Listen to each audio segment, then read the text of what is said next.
Hi. The speech I'm going to be refuting today is the Apple iOS security speech. My opponent's proposition is that consumers who purchase Apple products with the Apple operating system are more satisfied with their phones. My opponent's first claim is that Apple's iOS ease of use contributes to the success of Apple with consumers. The interface is crisp and clean, and users rarely struggle to locate apps. Well, according to a CNN poll that I found on which phone, the iPhone or the Android, was better at what, Android ranked higher on organizing and finding apps. Quote from CNN is, "Apple and Google both have fantastic app stores, but Android is far superior at organizing apps, letting you put more important stuff on the home screens and hide less useful apps in the app drawer. Also, Android's widgets are much more useful than Apple's." According to CNN, Android also ranked higher in its compatibility with its notifications. Quote, "Android lets you set which notifications are priority, automatically sending them to the top of the list and minimizing less important messages. It's also easier to clear Android notifications with a single swipe." My opponent's second claim is that a variety of apps can be used on all Apple iOS's multitasking.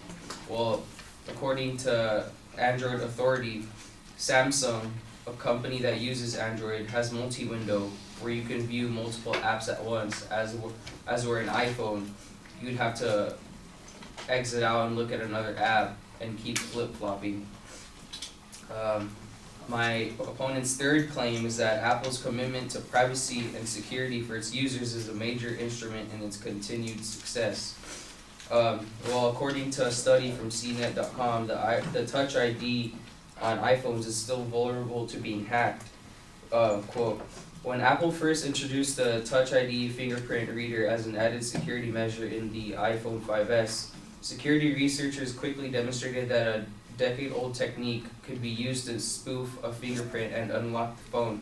In 2002, Massachusetts Institute of Technology Engineering professor Tsunetomo Matsumoto demonstrated how fingers coated in a gummy-like substance like Elmer's glue could be used to lift and replicate fingerprints." There was also a video on iPhoneHacks.com that released a video of Jason Chaikin, president of mobile security from Vacancy, unlocking an iPhone using a small piece of children's Play-Doh. So going back to my opponent's title and her proposition, I believe that consumers who purchase Android products are just as satisfied with their phones. And as far as superiority, I don't believe in superiority. I believe in each consumer's individual liking. Thank you.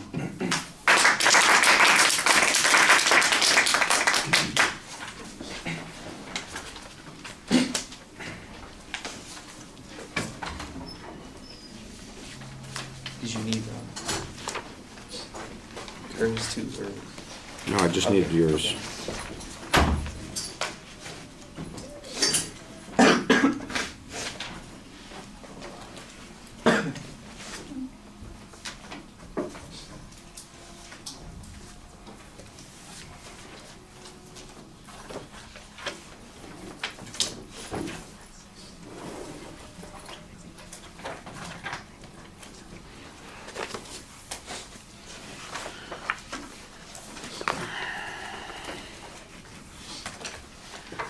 All right, well, you basically go directly for counterclaims on most of these points. There's not a discussion of what the advocate's evidence on the points was or whether or not they reasoned appropriately. Instead, you suggest that competing conclusions are really justifiable. And on each of those points, I thought that you did a good job providing a variety of evidence to suggest a contradictory conclusion is acceptable.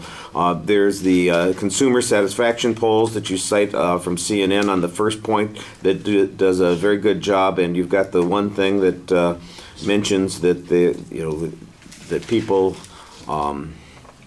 like those phones pretty well. They seem satisfied.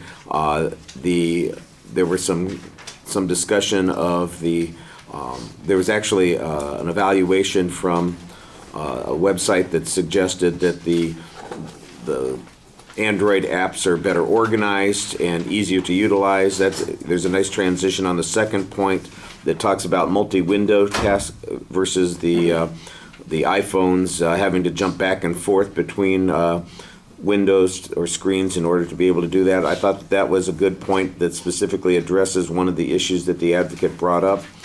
So, like I said, I think you do a good job finding counterclaims on all those points.